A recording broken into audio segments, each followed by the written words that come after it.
This is probably nothing, but you might find what you're looking for. We're truly delighted you could join us for Bedtime Biographies, where we journey together to unwind and sail away on the comforting narratives and deep realities of truly remarkable lives. Our voyage this evening sets sail in the 19th century.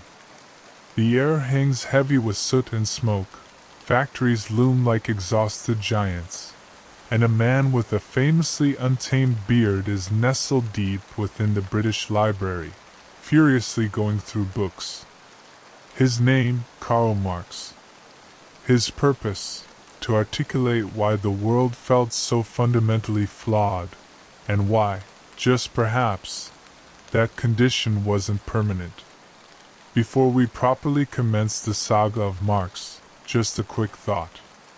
If these tranquil explorations of influential lives offer you a way to relax, please consider pausing to hit the like button and subscribe.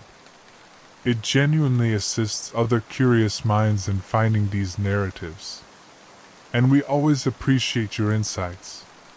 Share your thoughts on Marx below and tell us which historical figure you'd like us to profile in our next restful biography. Now, the term Marxism is often tossed about, sometimes as a rallying cry, sometimes as an alarmist label.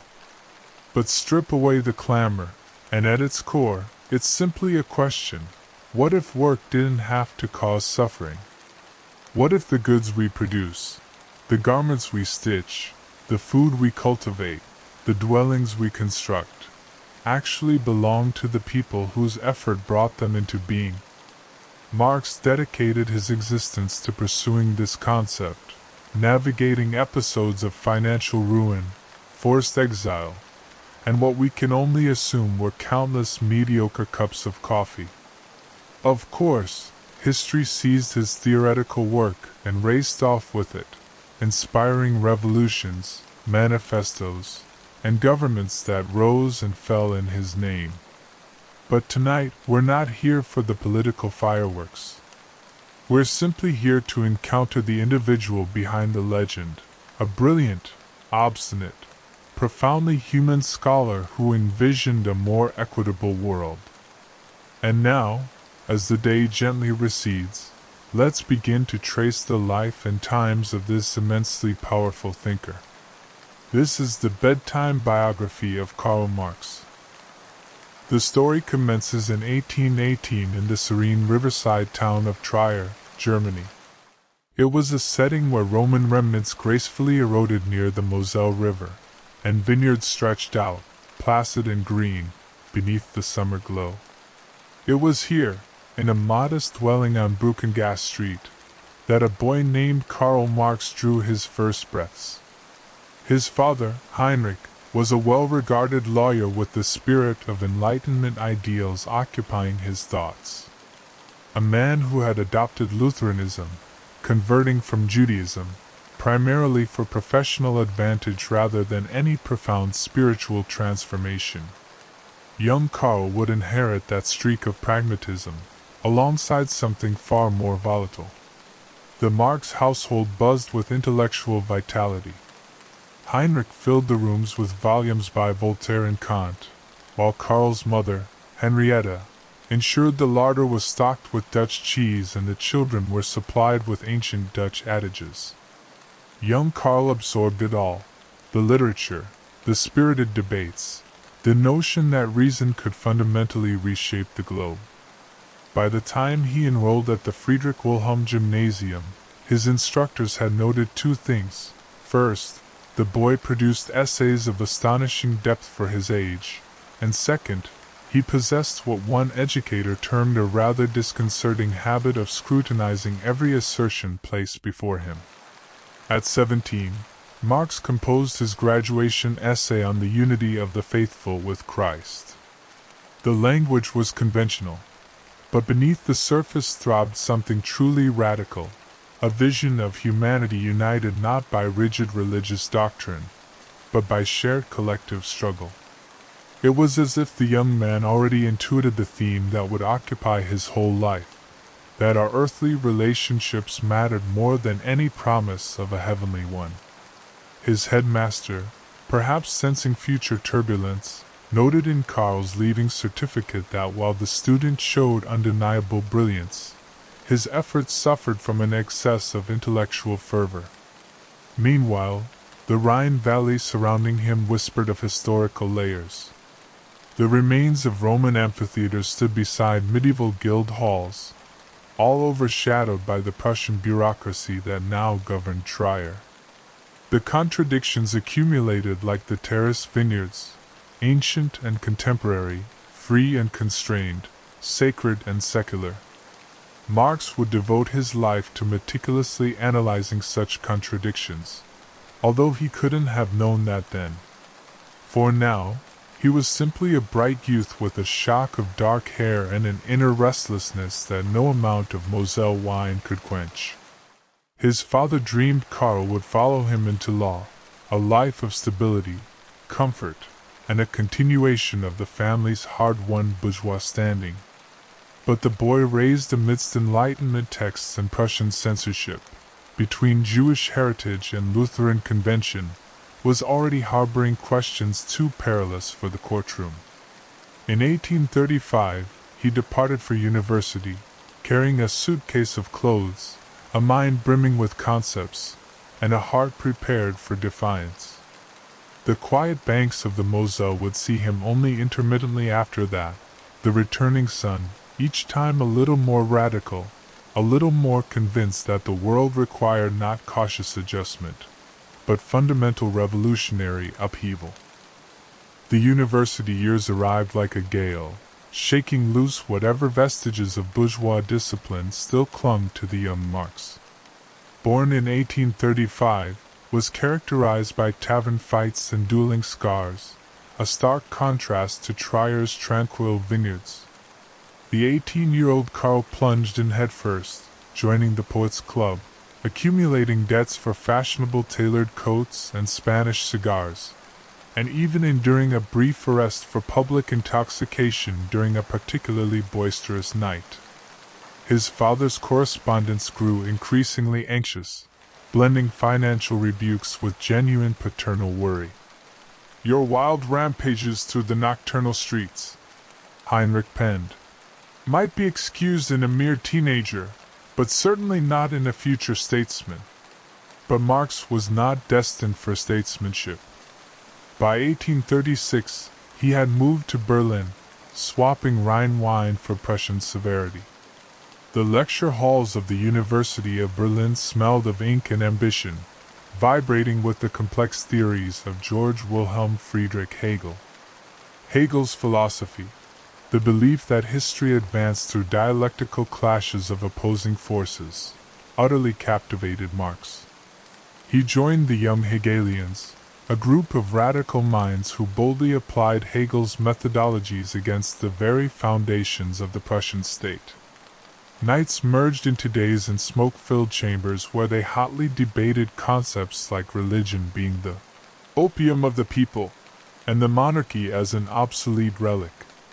The transformation was astonishing. The law student who had arrived in Berlin with aspirations of a respectable career now furiously composed passionate poetry about infernal darkness and the decline of the gods. His father, observing this intellectual revolt through increasingly desperate letters, became distraught. "For God's sake," Heinrich pleaded, "when will you begin to live as a proper Christian and stop associating with these atheistic intellectuals?" But Marx had already shed his restraints. He stopped attending law lectures entirely, allowing his official curriculum to languish while he voraciously consumed philosophy, history, and economics. By 1839, Marx was researching his doctoral thesis on ancient Greek materialism, a subtle yet potent rejection of the idealist philosophy then dominating German thought. He submitted it not to conservative Berlin, but to the more liberal University of Jena, earning his Ph.D. in 1841 at the mere age of 23. The newly credentialed Dr. Marx initially imagined a teaching career, But the Prussian government had different intentions. When his mentor, Bruno Bauer, was dismissed for holding radical opinions, Marx realized the university doors were closed to him. And so, the young philosopher stepped onto a different path, one that led not to the safety of academic towers, but to radical journalism, revolutionary politics, and eventually into the embrace of a specific factory owner's son named Friedrich Engels. But that fateful meeting, like so much else, would have to wait. For the time being, Marx departed Berlin with a doctorate he couldn't use, ideas too perilous for Prussia, and a persistent restlessness that would propel him across Europe and directly into history. The party-loving student was on the verge of becoming a revolutionary. The hangovers would continue, but now they would be accompanied by something far more formidable, a building fury at the world as it was, and a burning resolve to completely remake it. The ink-stained radical found his initial battleground not in the streets, but within the columns of a struggling publication. Cologne, 1842. Marx, now 24 and brimming with untested theories, took over the management of the Rheinische Zeitung. The liberal newspaper quickly became his intellectual laboratory, with each editorial a precisely aimed shot at Prussian authoritarianism. He wrote fiercely about the hardships faced by Moselle wine growers, who were being crushed by taxes. He mercilessly ridiculed the censors who redacted his articles, and slowly, he refined his unique rhetorical style, that potent fusion of scholarly meticulousness and biting sarcasm. Under his direction, the paper's circulation tripled, much to the authorities' utter dismay. But Prussian patience swiftly evaporated. When Marx published a defense of the peasants' right to collect fallen wood from aristocratic lands, his first major confrontation with the issue of property rights, the state intervened. The paper was abruptly shuttered in March 1843. Its final edition was printed entirely in red ink, a defiant gesture of farewell. Marx, now placed on a political blacklist across all German states, faced a critical choice: silence or exile. He chose exile with characteristic flair, marrying his longtime fiancée, Jenny von Westphalen, that summer before crossing the border into France. Paris in 1843 was a transformative experience. The air was scented with revolution and cheap tobacco, and its coffee houses pulsed with the energy of political exiles from every corner of Europe. Here, Marx discovered a freedom Prussia had never afforded him, a space where radical ideas could openly flourish. He plunged into the city's intellectual underground, engaging in intense late-night debates with anarchists and utopian socialists. It was during these feverish months that Marx initiated his lifelong project, stripping away the polished facade of capitalism to reveal its ruthless, grinding machinery. Late one evening, bent over a desk in their small apartment, Marx showed Jenny his latest memoranda. "These French thinkers," he muttered, "they dream beautifully, but they construct castles in the air."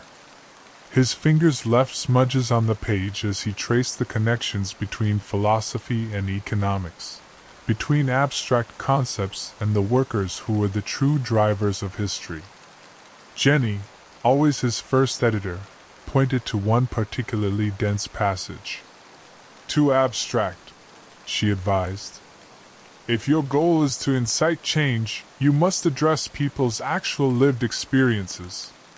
That wisdom remained with Marx as Paris sharpened his intellect. He co-founded the Deutsche Französische Jahrbucher, a radical journal that managed to survive for exactly one issue before its Prussian backers lost their nerve. But that single issue contained Marx's seminal essay on the Jewish question, marking his first major ideological separation from liberal politics. The essay's astonishing conclusion, genuine freedom demanded more than mere political rights.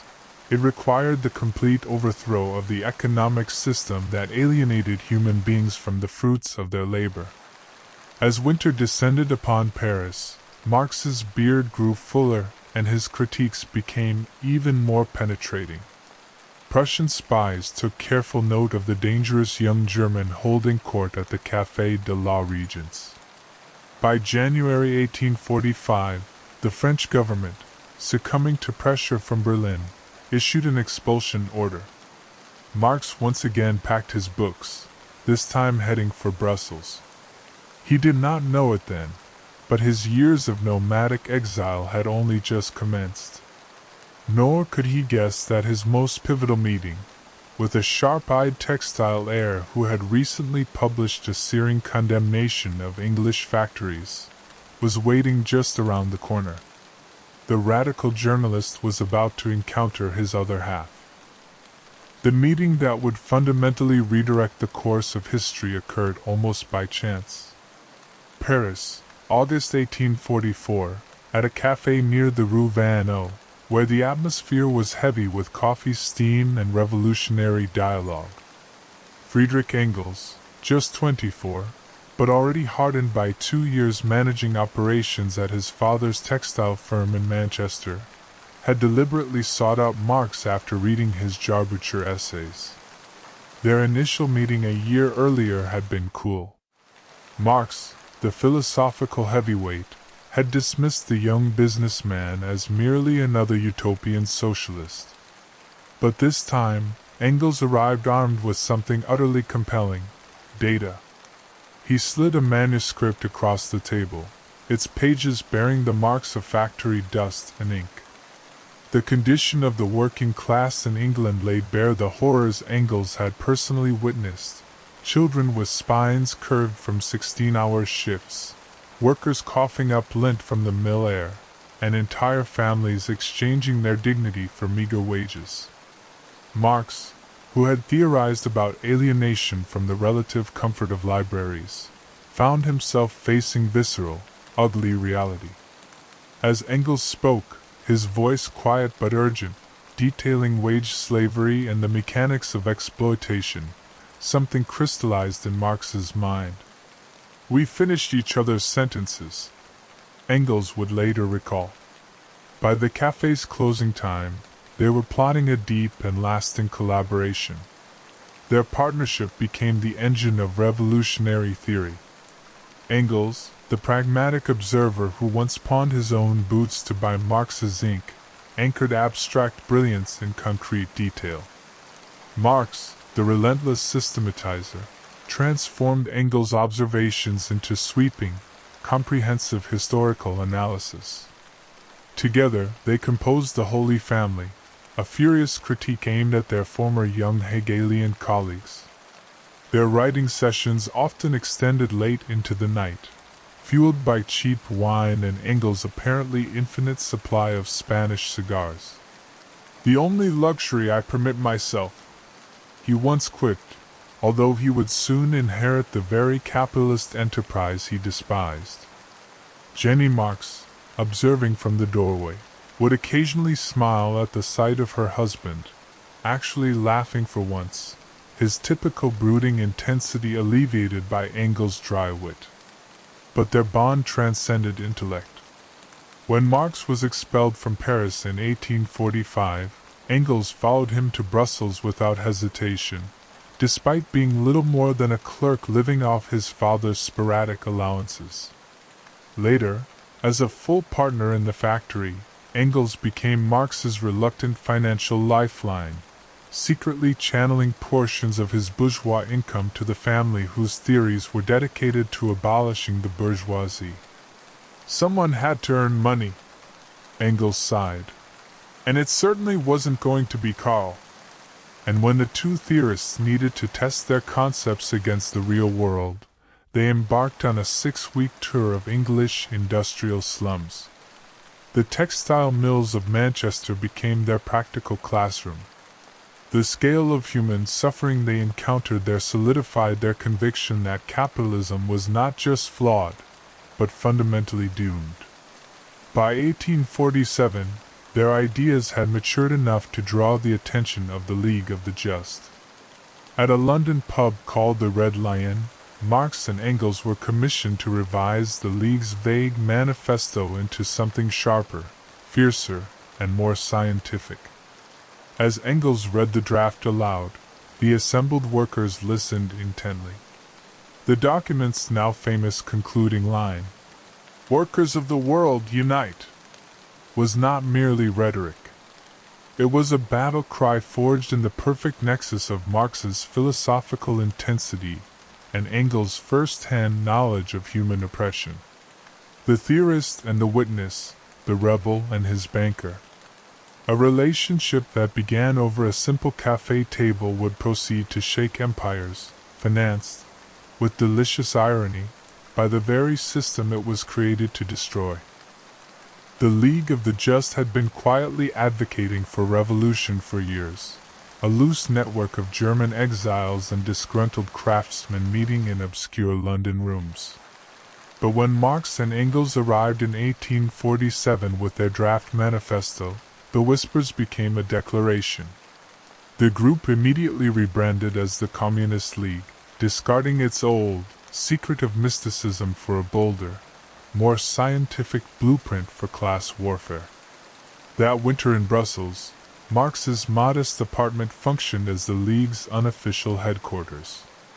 Jenny Marx served tea to a rotating cast of shoemakers and printers while her husband incessantly paced, dictating passages that would soon form the Communist Manifesto. Engels, ever the careful editor, trimmed Marx's heavily Germanic sentences into sharp, memorable prose.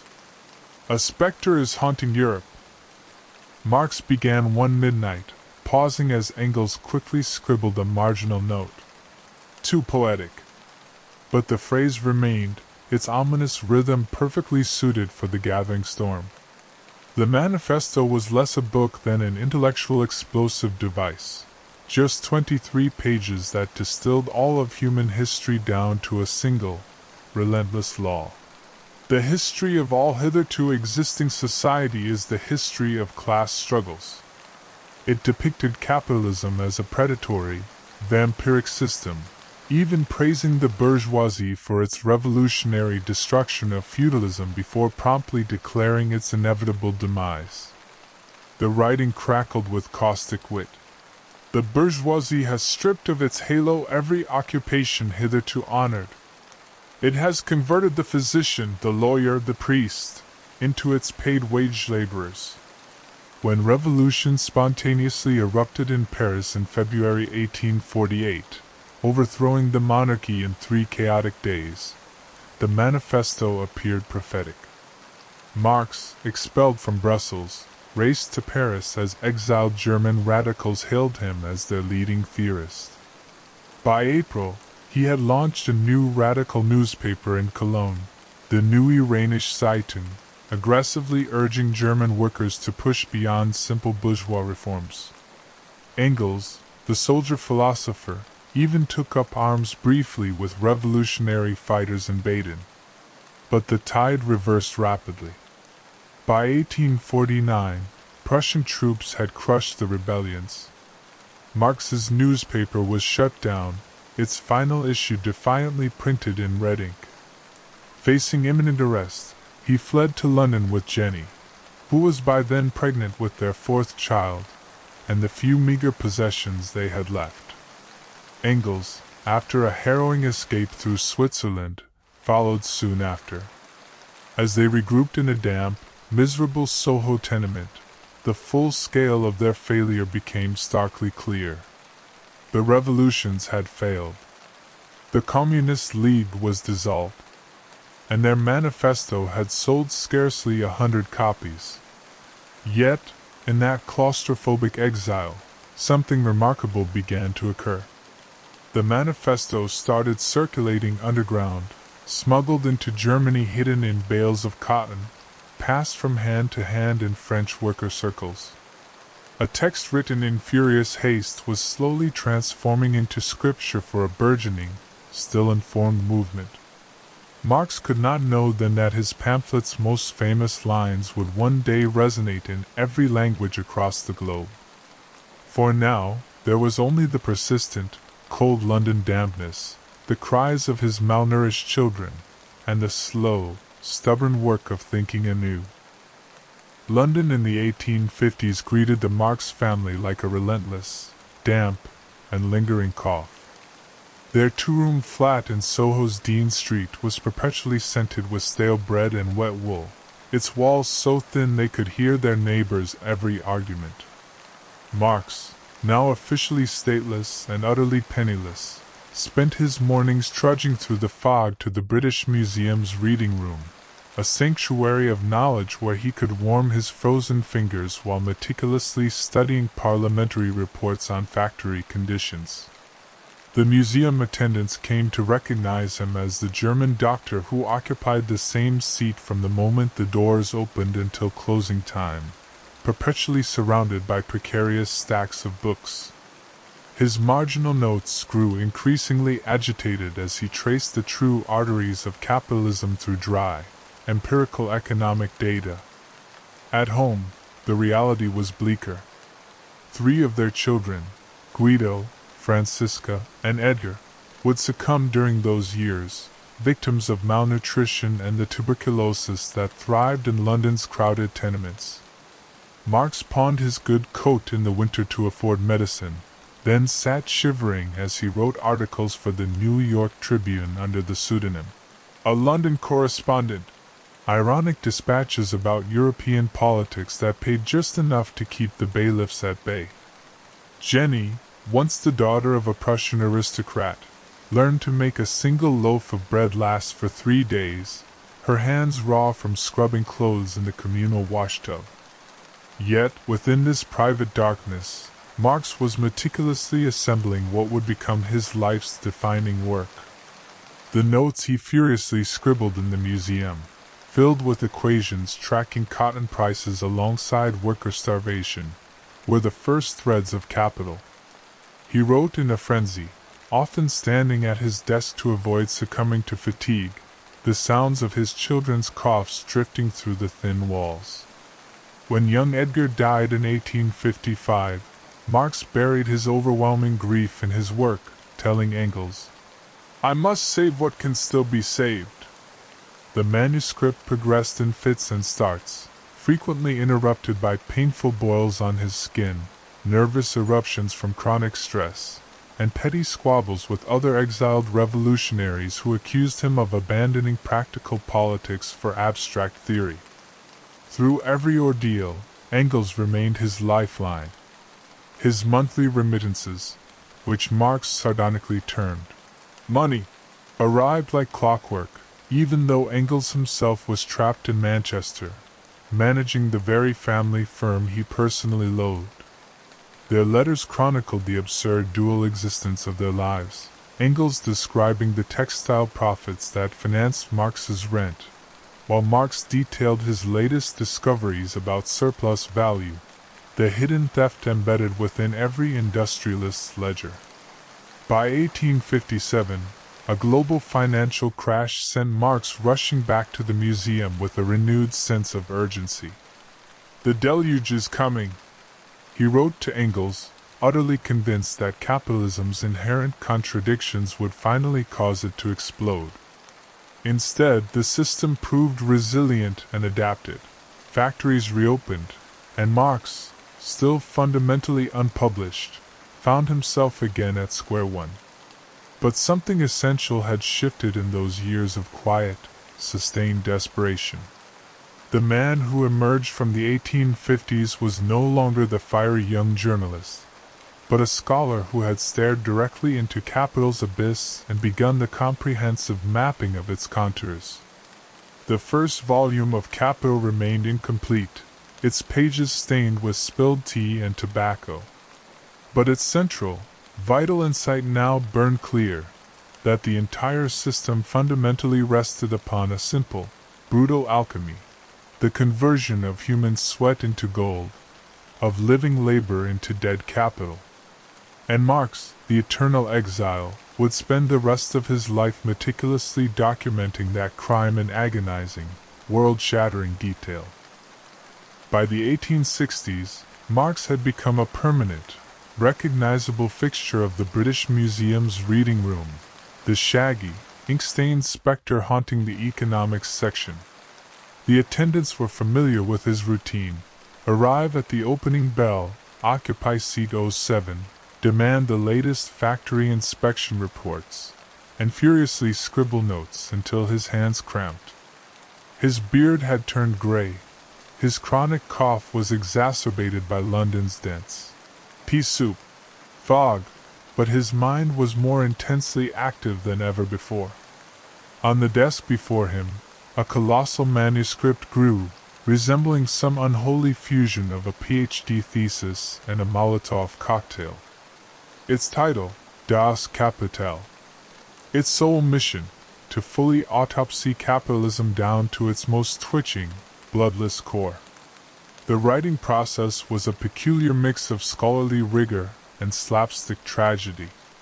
Marx's carbuncles, the painful boils that had plagued him since the 1850s, would intensely flare up whenever he sat too long, forcing him to write standing up like some eccentric Victorian enthusiast of standing desks. His letters to Engels read like a hypochondriac's diary.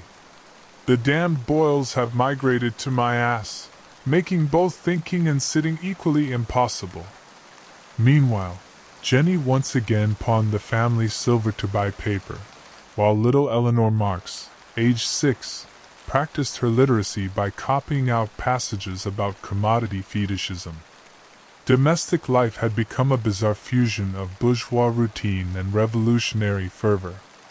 Breakfast conversations might veer from young Laura's piano lessons to the precise rate at which factory owners sucked the life from their workers. Capital was not so much written as excavated. Each chapter was mined from 2 decades of painstaking research. Marx filled it with Gothic horror stories from industrial England, children's bones softening from phosphorus fumes, seamstresses collapsing after 30-hour shifts, entire families living in literal workhouse coffins, some London shelters rented out wooden boxes for a penny a night.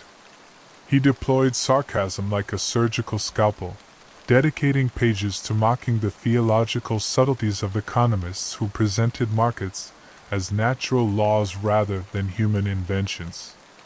The book's central metaphor, capital as a vampire draining living labor, was not mere rhetoric. It was the desperate cry of a man who had spent too many nights reading factory inspectors' reports by gaslight. When Volume I was finally published in 1867, the initial reception was deafening silence. The first print run of 1,000 copies collected dust in Hamburg warehouses. The Times of London ignored it completely. Even fellow socialists grumbled about its density. August Bebel complained it gave him headaches. Only Engels truly grasped its explosive potential, writing fake reviews in German newspapers to generate buzz, a guerrilla marketing campaign of pure intellect. Slowly, improbably, it found its intended audience. Self-taught factory workers in Leipzig began studying its equations after shifts. Russian nihilists smuggled copies past the Tsar's censors. Even the occasional curious bourgeois purchased it, presumably needing help sleeping. The few critics who did engage mostly missed the fundamental point. One German reviewer praised Marx's fine literary style, while dismissing his economics, akin to complimenting a guillotine's polished blade. Others obsessively focused on his supposed materialism, overlooking the profound and often grim human story woven into its economic arguments. Beneath the data, Marx was charting a system he saw as inherently unstable, defined by widespread alienation and catastrophic cycles of crisis, and one that he believed contained the seeds of its own eventual, momentous change. Through it all, Marx relentlessly kept revising, expanding, and in classic Marx fashion, procrastinating. Volumes 2 and 3 existed only as chaotic drafts, their pages littered with philosophical digressions about medieval land rights and the chemical composition of fertilizer. He would promise Engels just 6 more weeks of edits, then disappear down research rabbit holes for months, emerging with 50 new pages on cotton spinning techniques, but 0 completed chapters. The project became his white whale, his King Lear, his never-ending chess game against an economic system that constantly shifted the rules. And yet, for all its unfinished state, Capital achieved something truly remarkable. It made the invisible visible, transforming the mundane horrors of factory life into undeniable evidence of a system built entirely on stolen time.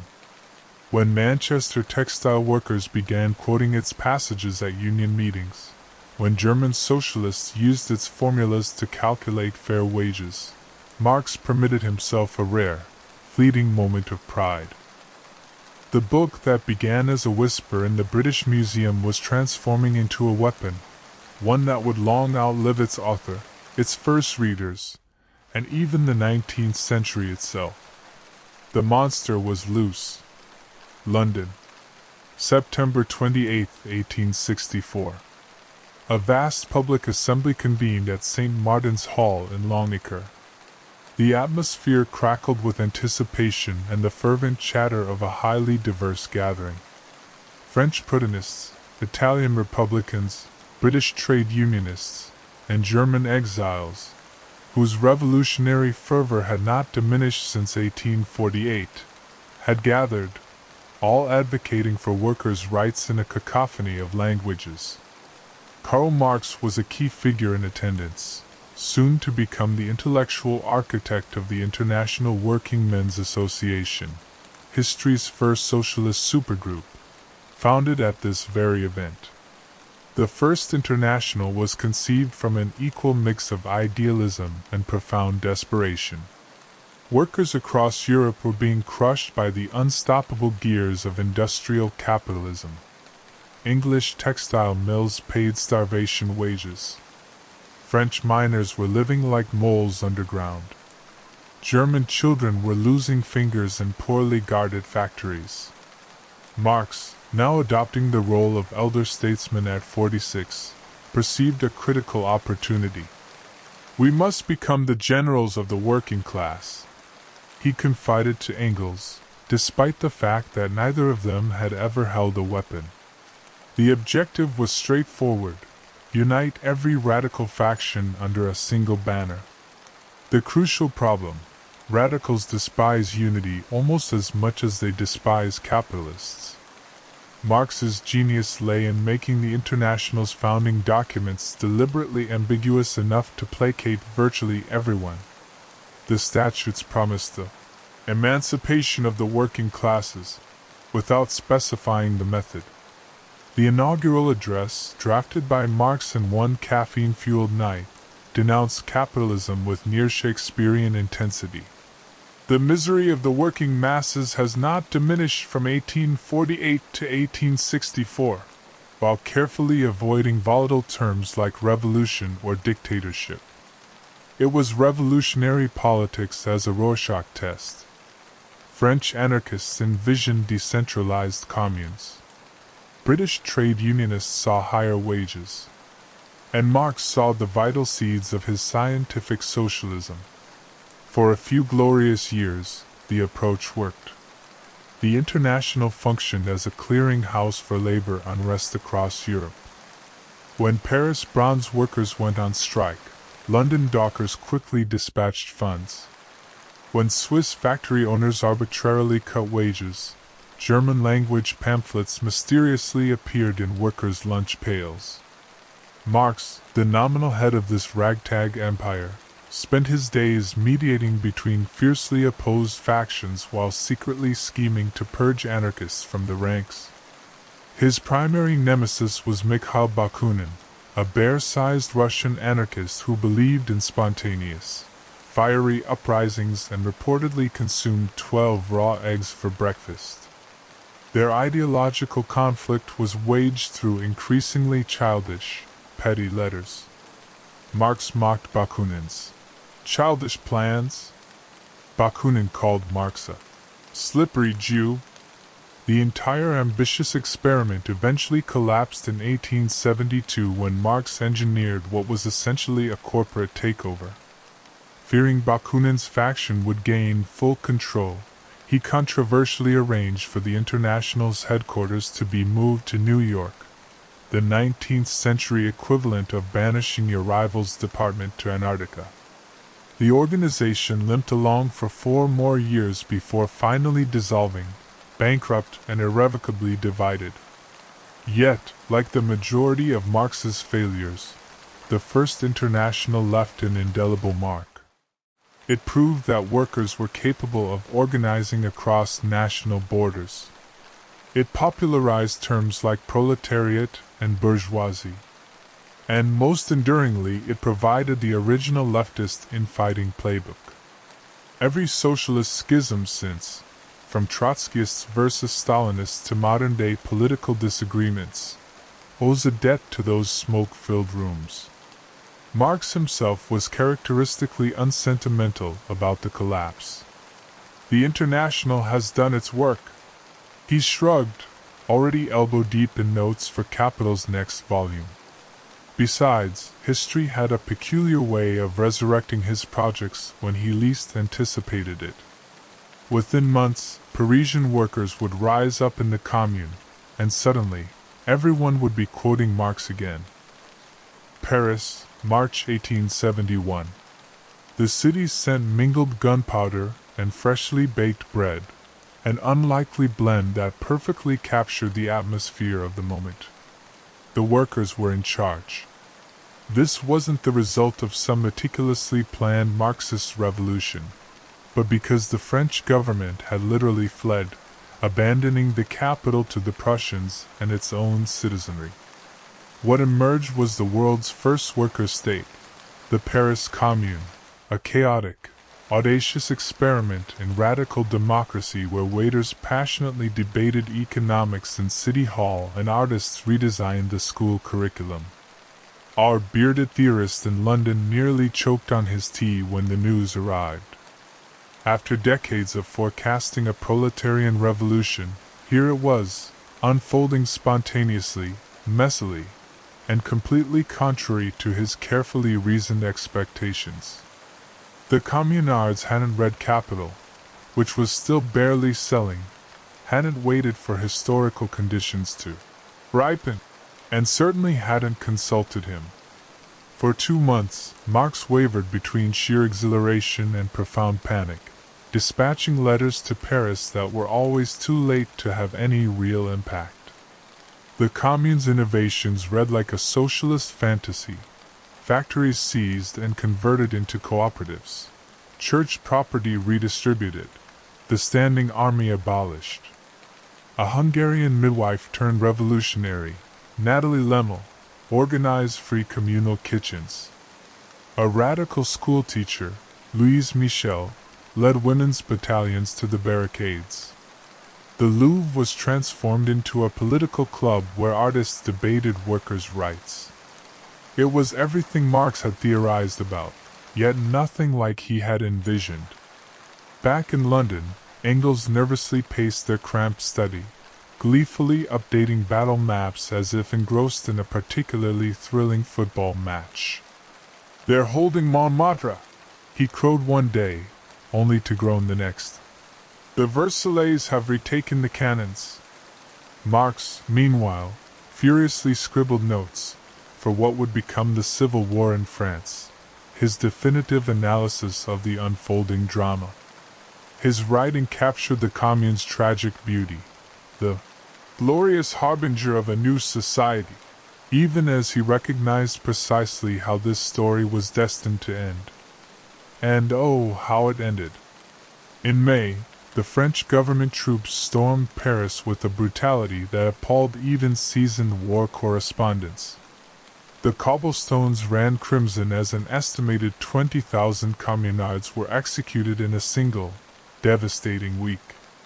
Women were gunned down clutching their children. Radicals were lined up against the Mur de Faders and shot so efficiently that the wall still stands today, pockmarked with bullet holes. The Seine River, witnesses claimed, flowed red for days. When the smoke finally cleared, Marx's pamphlet became mandatory reading for radicals worldwide.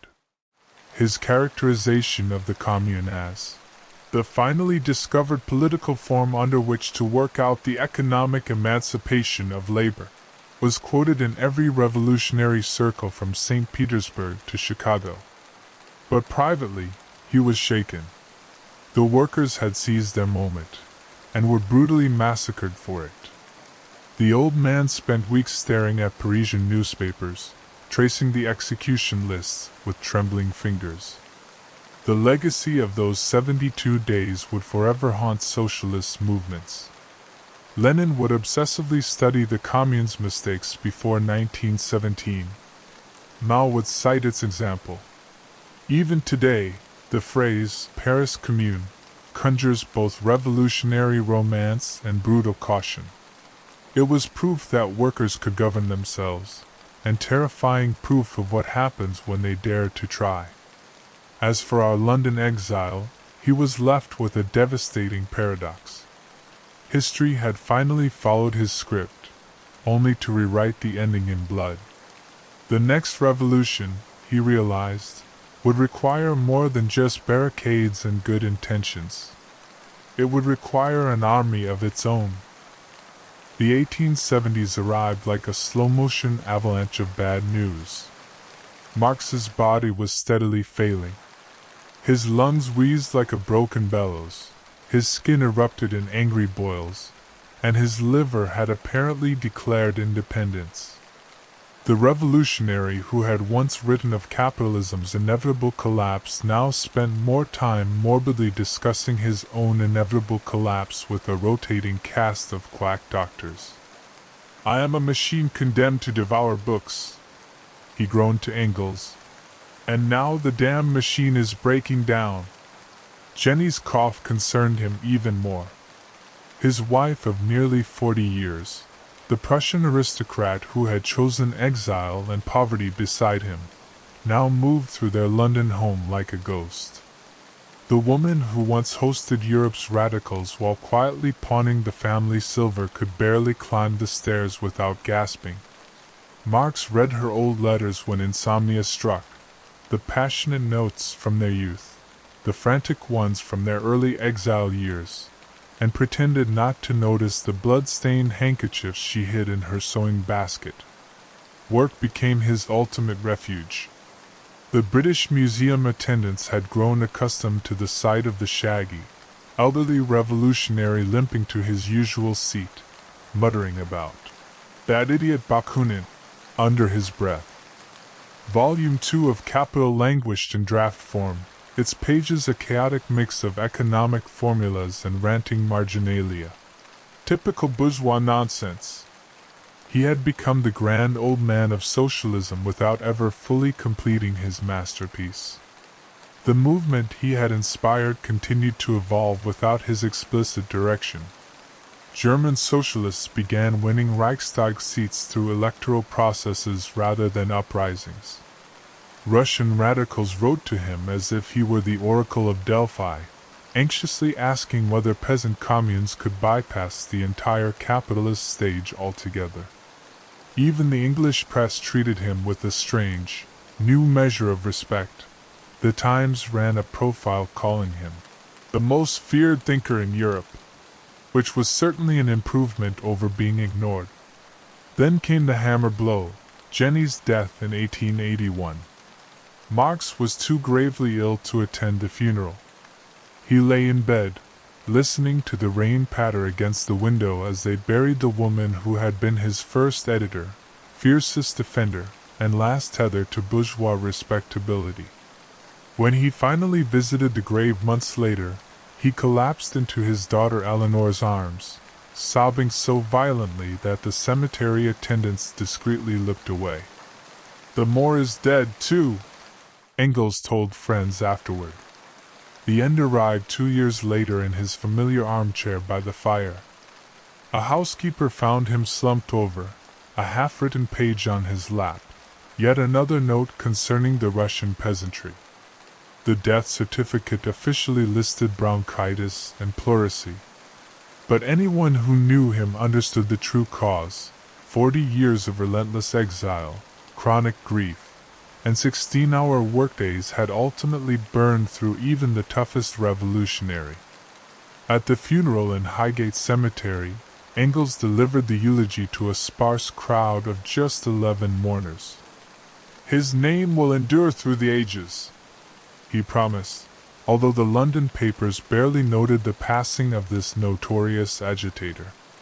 The tombstone bears no mention of manifestos or revolutions, just that famous final call to action. "Workers of all lands, unite!" Back in the empty house on Maitland Park Road, Engels opened the dreaded notebooks. 2 unfinished volumes of Capital stared back at him in a near-indecipherable scrawl, the chaotic legacy of history's most meticulous critic of chaos. The old soldier sighed, rolled up his sleeves, and reached for the whiskey. The revolution, it seems, would need an editor. The ink was barely dry on Marx's tombstone when the process of canonization began. 1880s Europe, groaning under the immense weight of industrial capitalism's excesses, suddenly found itself teeming with Marxists, or at least people who vocally claimed the label.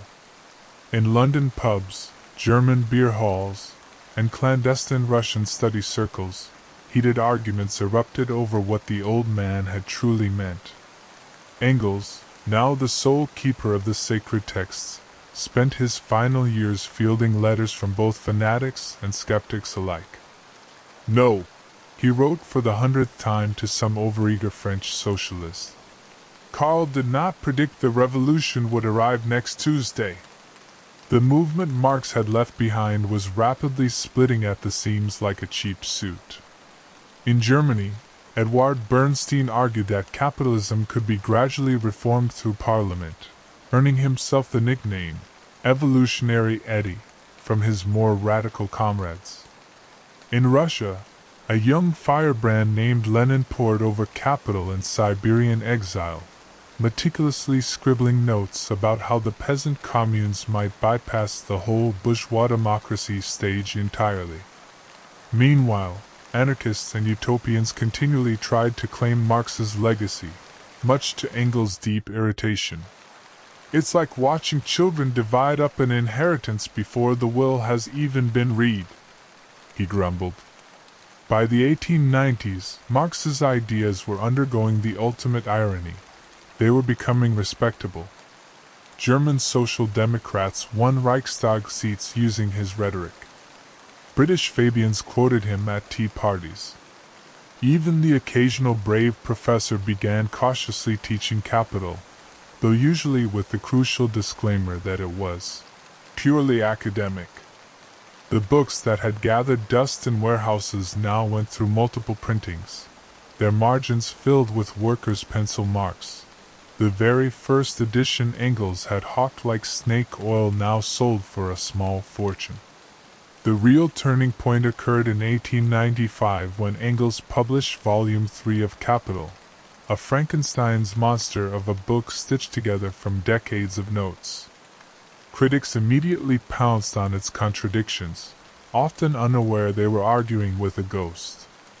Marx's theories about capitalism's inevitable collapse suddenly seemed less convincing amidst Europe's economic boom. "The old mole has gone blind," crowed one bourgeois newspaper. But history, as always, had a funny way of vindicating Marx precisely when everyone counted him out. The 1905 Russian Revolution, though ultimately crushed, proved workers could rise up, and Lenin's faction took meticulous notes. By 1914, the movement faced its greatest test, when European socialist parties abandoned international solidarity to support their own nation's war efforts. It seemed Marx's dream of worker unity had been brutally killed in the trenches. But in Zurich, a certain bold revolutionary pored over the Communist Manifesto, and saw opportunity in the carnage. Imperialism is capitalism's highest stage, Lenin wrote, giving Marx's theories a fresh coat of paint for the new century. Then came 1917. When the Bolsheviks stormed the Winter Palace, they did so under Marx's banner, literally. His face adorned their posters. His phrases filled their decrees.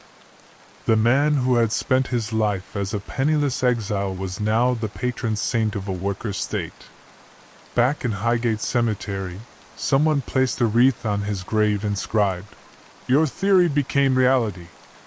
Engels, had he lived to witness it, might have wept, or possibly just face-palmed. Because this was not exactly what they had envisioned. The revolution had arrived not in advanced industrial Germany, but in backward, peasant-filled Russia. The dictatorship of the proletariat looked suspiciously like, well, a dictatorship. And Marx's careful critique of capitalism was being hastily turned into state dogma, complete with heresy trials for anyone who dared to interpret it differently. The ghost in the machine was loose. And nobody, not the capitalists, not the socialists, and certainly not the dead philosopher himself, could possibly control where it went next. The 20th century didn't so much embrace Marx's ideas as violently wrestle with them in full public view. After the Russian Revolution, his bearded visage went global, staring sternly from Soviet banners, glaring from Cuban billboards, and even making surreal cameos in Chinese opera adaptations.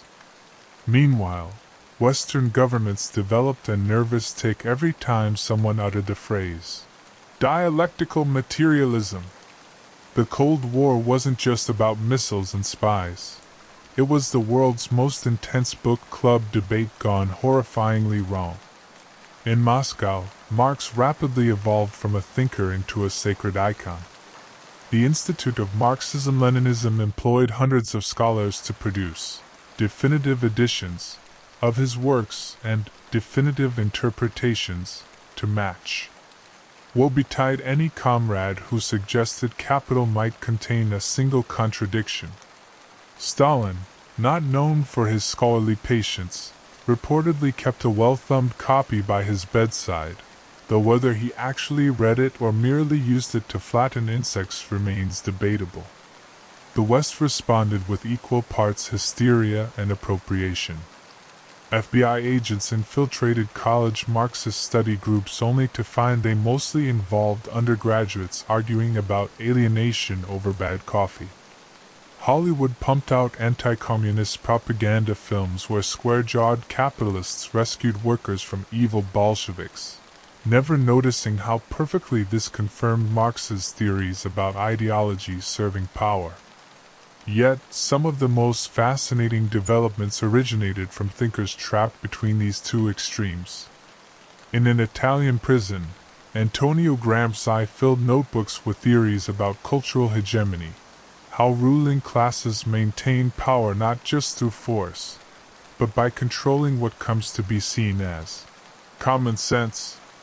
In Germany, the Frankfurt School reinvented Marxist critique for the age of radio and advertising, while studiously avoiding any mention of actually overthrowing governments, their reward being simultaneous denunciation by both Stalinists and McCarthyists, a rare case of bipartisan disapproval. By the 1960s, Marx's ideas had escaped both the ivory tower and the Politburo. French students scrawled his phrases on Parisian walls during May '68. Black Panthers distributed copies of the Communist Manifesto alongside breakfast programs. Even mainstream economists begrudgingly conceded he'd been right about capitalism's boom-bust cycles, if fundamentally wrong about its imminent demise. The ultimate irony arrived when Wall Street firms began cautiously hiring Marxist analysts to predict the next crisis, proving yet again that capitalism could commodify absolutely anything, even its own gravediggers. Through it all, the old divisions persisted. Soviet bloc Marxists dismissed Western revisionists as bourgeois apologists. Western Marxists sneered at Soviet dogmatists for turning living theory into state religion. And actual workers, the people Marx wrote about, often found both camps equally incomprehensible. The prophet who predicted history would be decided by class struggle might have been amused to see it devolve into academic squabbles and propaganda wars. Or perhaps he'd just sigh, light another cigar, and get back to work. After all, the contradictions kept piling up faster than anyone could analyze them. The 21st century was supposed to finally bury Marx for good. With the Soviet Union dissolved and China embracing socialism with capitalist characteristics, even his most devoted followers began nervously updating their resumes. But history, that sly dialectician, had other plans. As the new millennium unfolded, the old theorists staged a comeback so improbable it would make a Hollywood producer blush, not as a revolutionary icon, but as the patron saint of disaffected millennials, overworked gig workers, and anyone who had ever stared at their Uber rating with existential dread. The Great Recession of 2008 served as Marx's unlikely revival tour. As Wall Street banks collapsed and governments bailed out billionaires, something peculiar happened. Sales of capital spiked by 400%. Suddenly, everyone from Occupy Wall Street protesters to befuddled economics professors found themselves thumbing through the same dense Victorian prose that had gathered dust for decades. The irony was delicious. The very financial institutions Marx had predicted would self-destruct were now inadvertently driving people to his work. Bookstores reported executives buying copies in plain brown wrappers, like Victorian gentlemen purchasing risque French novels. Academia underwent its own Marxist makeover. Gender studies departments dissected social reproduction theory. Who changes all those diapers and cooks all those meals that keep workers working? Environmental scientists applied his concept of the metabolic rift to climate change. Even business schools, those temples of capitalism, begrudgingly admitted his analysis of boom-bust cycles might have merit, though they carefully avoided mentioning the whole overthrow the system part. The ultimate indignity arrived with the internet, where Marx found his true digital afterlife. Memes about late capitalism proliferated, juxtaposing $15 avocado toast with images of Victorian workhouses. TikTok videos explained alienation theory through skits about influencer culture. Someone even created a Marxist critique of cryptocurrency so insightful it went viral before the inevitable NFT bubble burst. The revolution might not be televised, but it was definitely getting live-tweeted. The workplace became Marx's most unexpected battleground. Tech workers formed Marxist reading groups in Silicon Valley break rooms. Amazon warehouse employees circulated dogged copies of Capital alongside union organizing pamphlets. The most surreal moment came when workers at a Berlin startup unionized using an app called Class Consciousness 2.0, complete with push notifications about surplus value extraction. Through it all, Marx's specter haunted the contradictions of modern life. His face adorned everything from high-end streetwear to protest banners. His phrases were quoted equally by tenured radicals and algorithmic trading bots. The system he'd sought to overthrow had instead absorbed him, turning revolutionary critique into just another lifestyle brand. Whether this represented capitalism's ultimate triumph or its most delicious contradiction depended entirely on who you asked. As the 2020s rolled on, with climate catastrophe looming and inequality reaching Gilded Age levels, Marx's core questions felt more urgent than ever. The answers, however, remained as elusive as they'd been in 1848. One thing was certain: The old mole of history was still digging, and this time he had Wi-Fi. The man who had once written in near isolation would have marveled at seeing his ideas debated by millions online, though he'd probably hate the ads. For all his penetrating brilliance, Marx left behind a minefield of unanswered questions and a trail of unintended consequences. The intellectual equivalent of a revolutionary IED that kept detonating in unexpected places. The man who saw capitalism's flaws with crystal clarity somehow missed how nationalism would trump class solidarity, how consumer culture would absorb dissent like a sponge, and how his own phrases would be violently weaponized by regimes he would likely have despised. The 20th century became a brutal stress test for his theories, leaving behind a trail of paradoxes that continue to haunt us today. Take the dictatorship of the proletariat, perhaps Marx's most unfortunate turn of phrase. What he envisioned as a temporary workers' democracy became, in brutal practice, the justification for one-party states from Moscow to Pyongyang.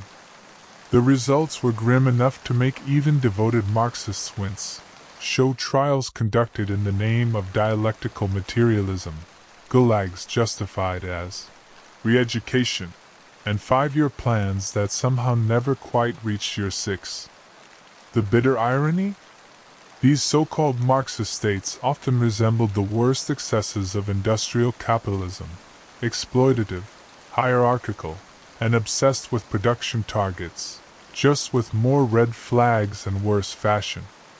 Then there was Marx's blind spot for nationalism. The man who declared, "Workers have no country," failed to predict how easily ethnic identity would override class consciousness. Polish workers sided with Polish capitalists against Russian socialists. Even the international socialist movement fractured along national lines when World War I erupted. The proletariat, it turned out, quite liked having countries. Also, capitalism's adaptability proved another gross miscalculation. Marx assumed the system would collapse under its own contradictions, not that it would learn to profit from those very contradictions.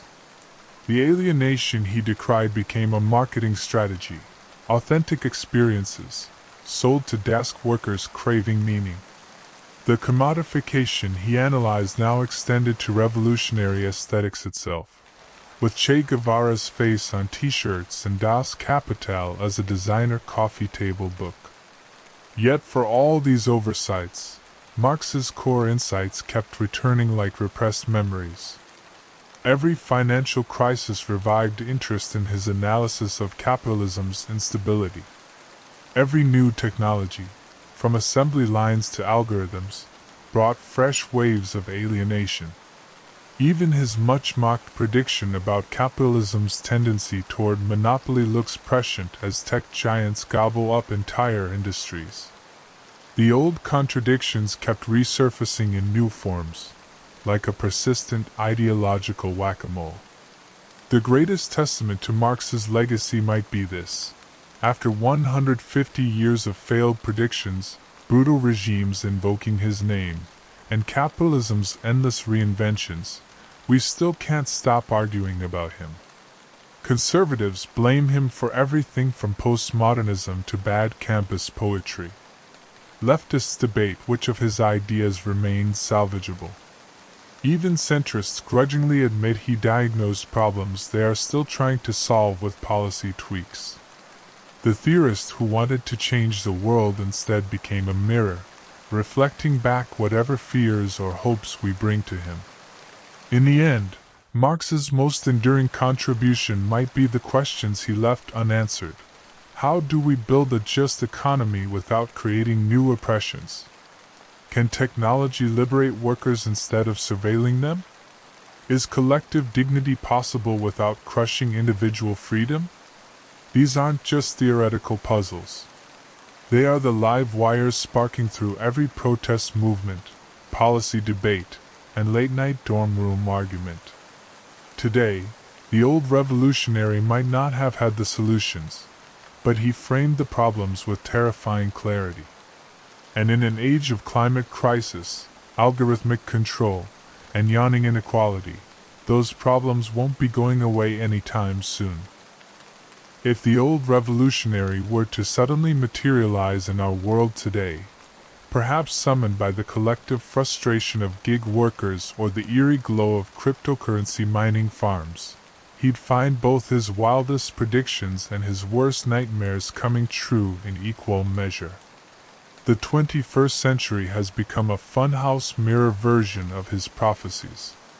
Billionaires launching themselves into space while their workers struggle to afford insulin. Artificial intelligence threatening to make human labor obsolete. The contradictions he identified haven't been resolved. They've metastasized into weirder, more virulent forms. Take the modern workplace. Marx wrote about alienation in Victorian factories. But even he couldn't have imagined the surreal detachment of today's digital labor. The Uber driver rated below 4.8 stars.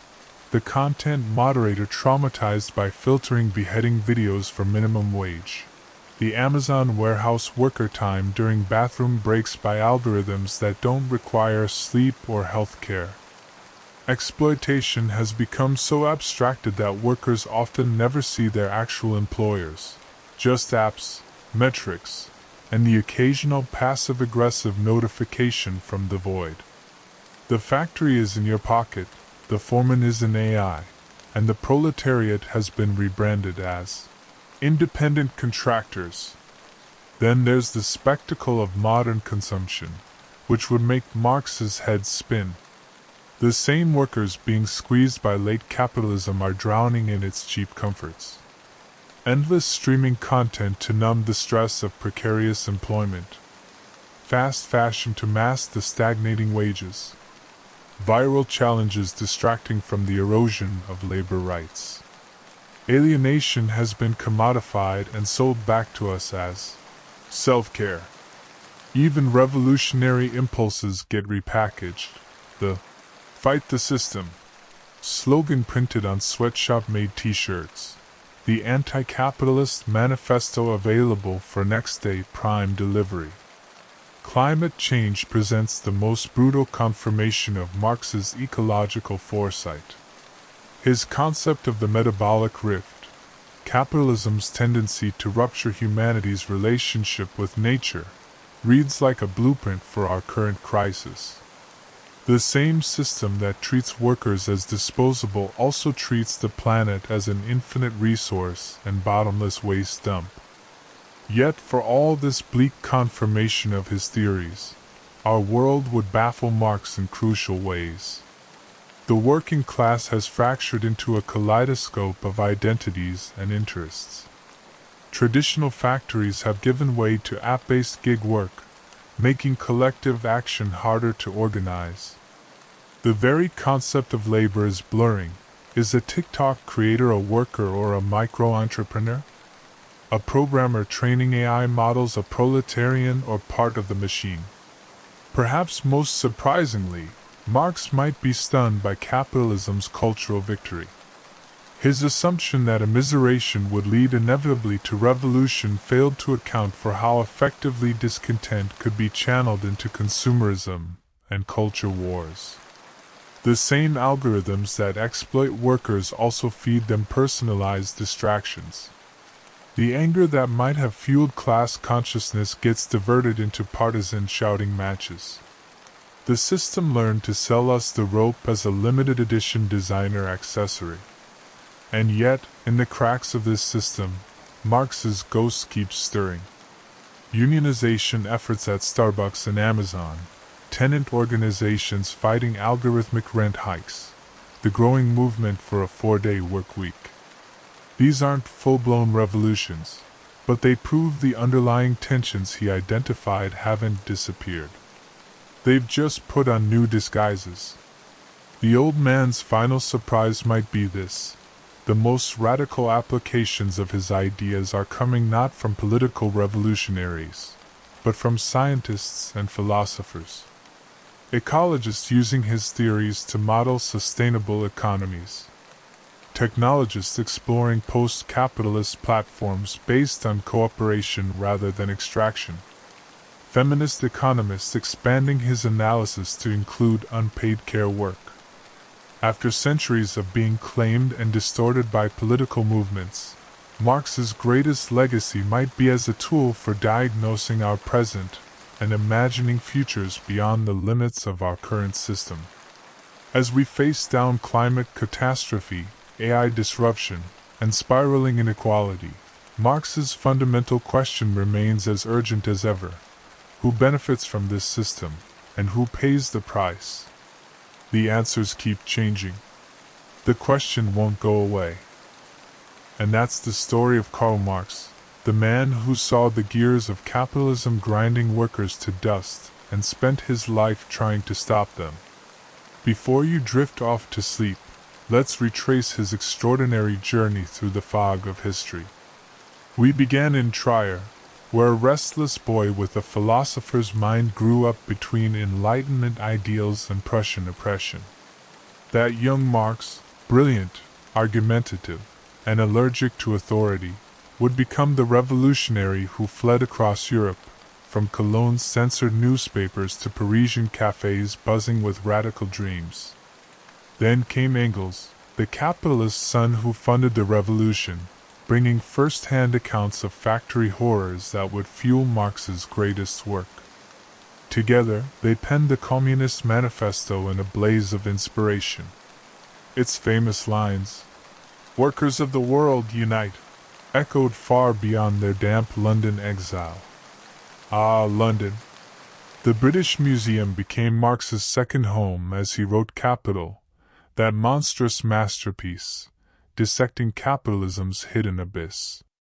Picture him there, ink-stained, boil-ridden, and utterly consumed by the question, what if work didn't have to break people? The Paris Commune's bloody collapse broke his heart. The First International's infighting exhausted him. And through it all, personal tragedies piled up, dead children, a dying wife, and his own failing health. Yet, even in his final years, Marx kept revising, rethinking, and raging against a system he saw as fundamentally unjust. After his death, history took his ideas and ran wild. Lenin wielded them in Russia. The Cold War twisted them into propaganda. Today, his ghost lingers in union battles, climate crisis, and the quiet fury of gig workers staring at their Uber ratings at 2 a.m. So, why does Marx matter tonight? Because whether you're nodding off after a double shift or just wondering why rent swallows your paycheck whole, his central question remains, who benefits from this system, and who pays the price?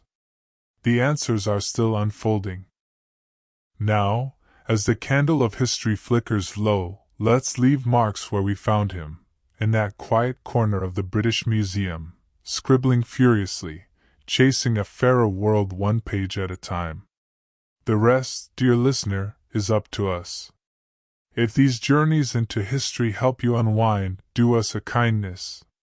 Tap that like button. Whisper. Subscribe. And leave a comment below. What stays with you about Marx's story, and who should we explore next? Now close your eyes, let these ideas drift, and we'll meet again soon for another story. Sleep well.